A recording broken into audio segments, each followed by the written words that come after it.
자, 잘들 지내고 계시죠? 환절기에 여러분 감기 걸리지 마시고 건강 조심하시기 바랍니다. 아침 저녁으로는 좀 쌀쌀하고요. 낮에는 또 많이 덥고 그래요. 그래서 더운 날씨에 맞추면 아침 저녁은 좀 몸이 힘들 수도 있으니까 잘 챙기셔서 감기 걸리지 마시고 건강하셔서 주신 일들 믿음의 삶도 잘 감당할 수 있게 되길 바랍니다. 기도하겠습니다. 은혜와 사랑이 많으신 하나님, 또 하루를 주셨습니다. 주시는 매일매일은 저희들에게 말로 닿을 수 없는 선물입니다. 선물을 받은 자의 기쁨이 저에게 있게 하시고 이 선물로 받은 하루가 우리의 삶에 유용해질 수 있도록 오늘도 저희를 도와주옵소서. 예수님의 이름으로 간절히 기도하옵나이다. 아멘. 찬송가는 484장입니다. 내 마음의 주여 소망 되소서. 우리 함께 찬송할까요?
세상의 영광 다 모여도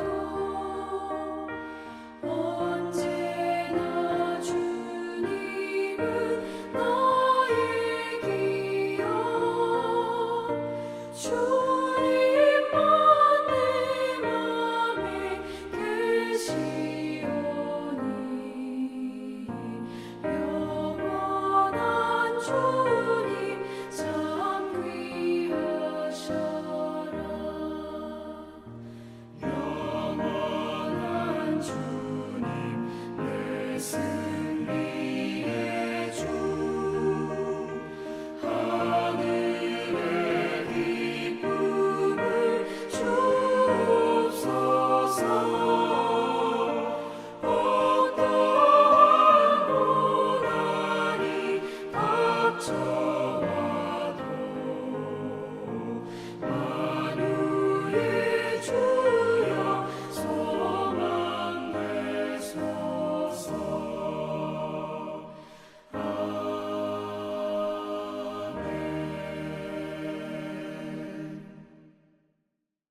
오늘 주신 하나님의 말씀 민수기 27장 12절로 23절의 말씀 읽습니다. 민수기 27장 12절로 23절의 말씀입니다. 한 목소리로 같이 읽을까요? 여호와께서 모세에게 이르시되 너는 이 아바림 산에 올라가서 내가 이스라엘 자손에게 준 땅을 바라보라. 본 후에는 내 형 아론이 돌아간 것 같이 너도 조상에게로 돌아가리니 이는 신광야에서 회중이 분쟁할 때 너희가 내 명령을 거역하고 그 물가에서 내 거룩함을 그들의 목전에 나타내지 아니하였음이니라. 이 물은 신광야 가데스의 무리바 물이니라. 모세가 여호와께 여짜와 이르되 여호와 모든 육체의 생명의 하나님이시여 원하건대 한 사람을 이 회중 위에 세워서 그로 그들 앞에 출입하며 그들을 인도하여 출입하게 하사 여호와의 회중이 목재 없는 양과 같이 되지 않게 하옵소서.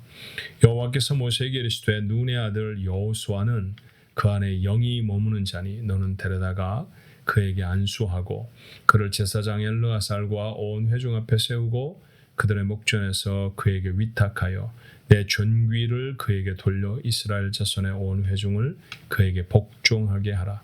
그는 제사장 엘르아살 앞에 설 것이요 엘르아살은 그를 위하여 우림의 판결로서 여호와 앞에 물을 것이며 그와 온 이스라엘 자손 곧 온 회중은 엘르아살의 말을 따라 나가며 들어올 것이니라.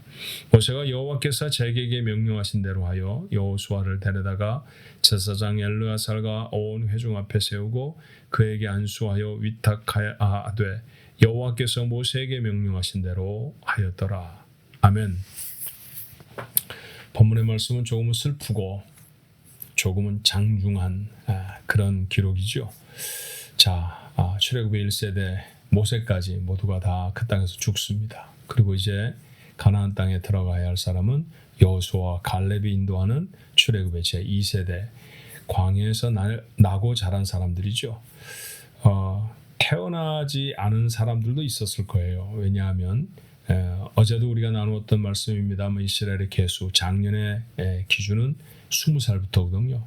그러니까 가데스바네아에서 하나님 앞에 반역했던 이스라엘의 장년들도 20살부터 계수하셨을 거예요. 그러니까 20살 미만의 사람들은 살아남았겠죠. 그러니 그들은 어쩌면 출애굽했을 때 모든 장면들도 어느 만큼은 기억하고 있는 어렸었지만 그런 세대였을 겁니다. 그렇지만 그들을 통칭해서 우리는 뭐라고 말하냐면 출애굽의 제2세대입니다. 자, 제사장 자리도 아론에서부터 아론의 아들인 엘르아살로 옮겨졌고요. 이제 이스라엘 백성을 인도해내야 한 모세도 여호수아에게 그 직임을 넘겨주고 있죠. 모세 정도는 가나안 땅에 들어가도 되지 않았을까 하는 아쉬움이 있지 않습니까? 예, 우리가 마치 어떤 드라마를 보면서 저들이 좀 만나서 사랑을 했으면 좋겠는데, 저 사람이 좀 성공을 했으면 좋겠는데, 뭐 이런 바람을 가지며 볼 때가 있죠. 그런데 그 드라마가 그런 식으로 끝나지 않거나 영화의 결과가 그렇지 않으면 조금은 아쉬운 마음을 갖게 되는데 마치 오늘 본문의 말씀이 그렇지 않은가 하는 생각이 들어요. 모세 정말 부동의 출애굽의 위인 아닙니까? 하나님 앞에 그처럼 충성된 사람이 없었죠. 그럼에도 불구하고 모세는 가나안 땅에 못 들어가요. 근데 그 가나안 땅에 들어갈 수 없었던 이유를 가데스바네 사건으로 하나님이 말씀하지 않으시고 무리바 물의 사건이라고 말씀을 하십니다. 무리바 물의 사건이 어떤 사건이었는지 여러분 기억하시나요? 출애굽에서 40년이 거의 지났습니다. 그러니까 이제 광야를 다 방황을 한 거죠. 남은 사람들은 몇 사람 되지 않아요. 이제 그 사람들과 함께 가나안 땅으로 들어가야 하는데 그런데 이스라엘 백성이 여전히 머물고 있는 곳은 광야입니다. 신이라고 하는 이름이 붙어있는 광야예요. 신광야. 우리가 보통 그렇게 부르잖아요. 자, 그 광야를 지나갈 때 광야를 지나가면 가장 중요한 것은 가장 심각한 것은 사실은 먹을 것과 물입니다. 먹을 것은 그렇지만 매일 아침에 하나님이 주셨어요.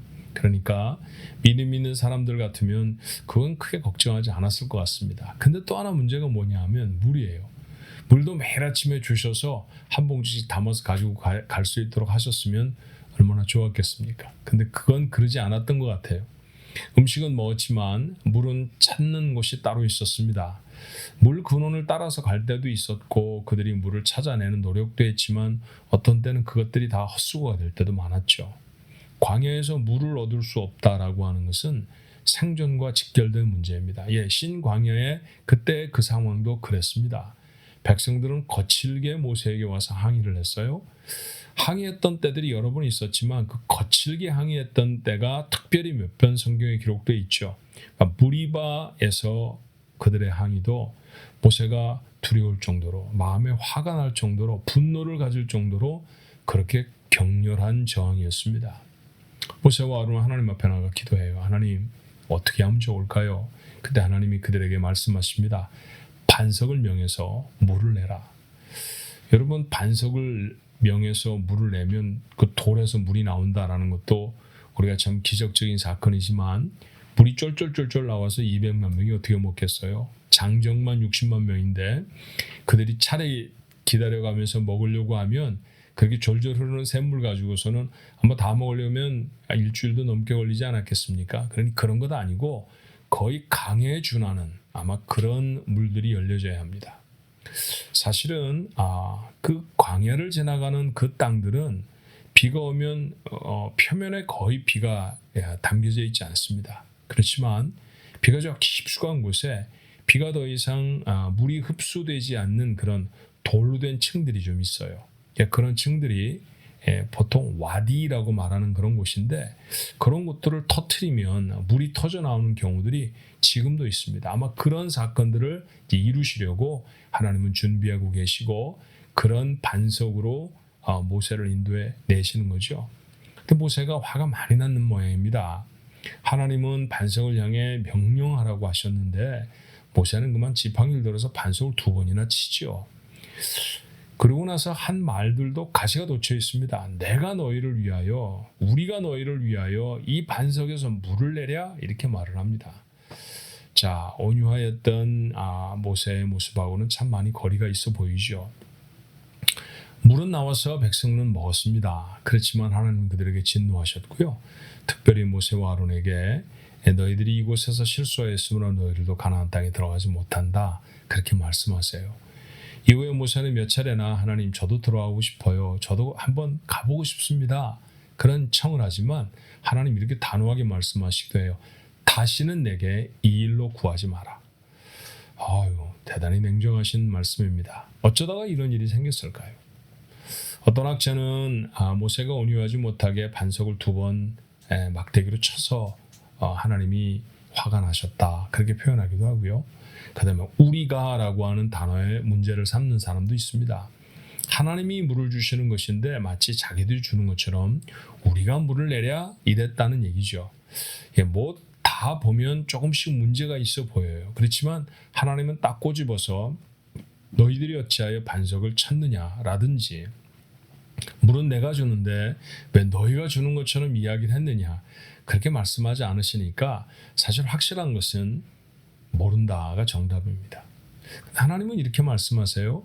민수기 20장에 이미 기록되어 있던 무리바 무레사의 사건에서도 그렇게 말씀하셨고 23장에 다시 반복해 이 사건을 상기시키시며 모세야 이제 너도 형처럼 죽어야 된다. 이 땅에서 죽고 가나안 땅에 못 들어간다. 그 말씀을 하실 때에도 다시 하신 말씀은 뭐냐 하면요. 내 거룩함을 그들의 목전에 나타내지 아니하였기 때문이라고 말씀하세요. 내 거룩함을 그들의 목전에 나타내지 아니하였기 때문. 여러분 이건 우리의 마음에 꼭 새겨야 할 내용 아닙니까? 하나님의 기적을 모세처럼 경험한 사람이 없습니다. 모세처럼 기도하면 하나님이 또박또박 응답해 주셨던 복된 인생을 살았던 사람도 없어요. 물론 어려움이 있었죠. 광야 삶을 40년 동안 살아간다는 것.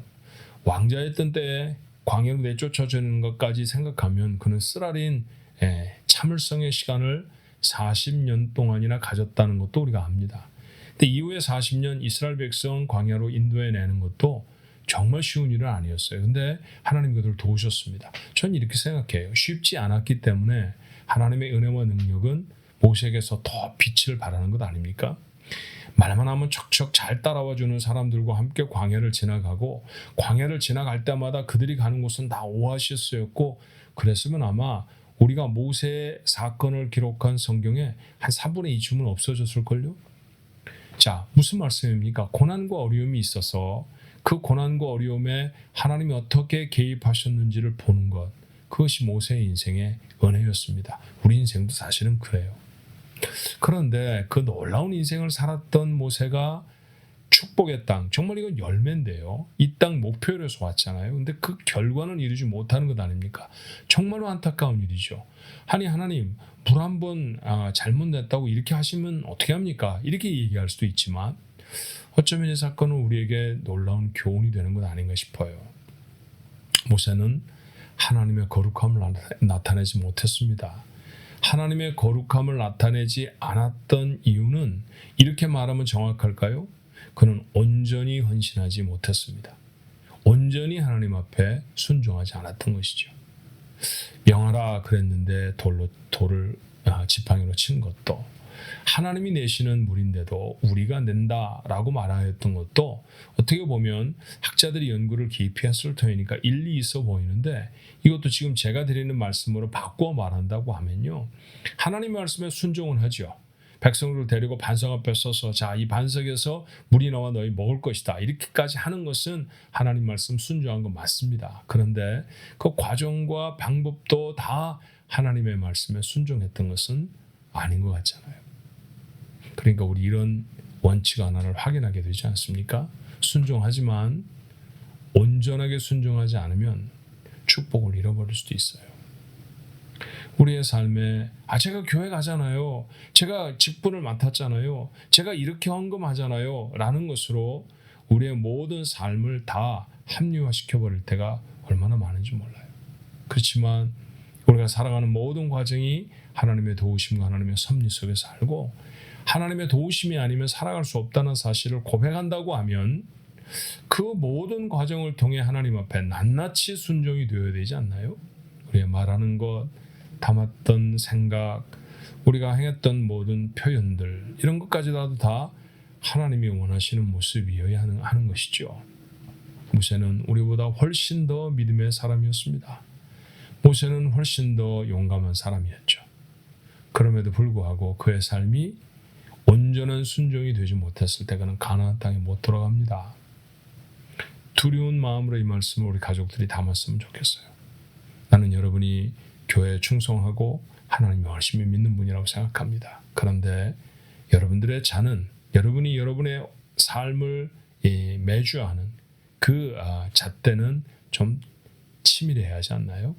정말 나는 온전한 순종을 했는가? 처음부터 끝까지의 순종인가? 전부 다의 순종인가? 오늘 그것을 우리 마음에 다시 확인하라고, 어쩌면 모세는 이런 슬픈 자기의 삶을 오늘 이곳에 기록해 놓았는지 모릅니다. 모세가 기록했는지 아니면 이 모세의 마지막 시간들은 모세가 기록할 수 없었으니 여호수아가 대피를 했는지 그것은 정확하지 않습니다만, 그러나 모세의 마지막을 알게 하시는 하나님의 의도는 분명하다고 생각해요. 오늘 하루를 살면서도 주어진 시간 속에 하나님이 하시는 말씀에 온전한 순종을 할 수 있는 여러분 모두가 되어지기를 주님의 이름으로 축원합니다. 그런 사람들에게 하나님의 복이 임할 것입니다. 기도할까요? 참 많은 경우에 온전한 순종을 하지 못했습니다. 사랑해라, 사랑했죠. 그런데 우리의 마음속에 불평이 있어서 볼멘 소리를 툭툭 내놓으며 가족을 그렇게 사랑하고 남편을, 아내를 섬기고 아이들을 돌보고 부모를 공경했던 그런 시간들이 있었습니다. 불평도 없어야 되는 것, 그것이 맞습니다.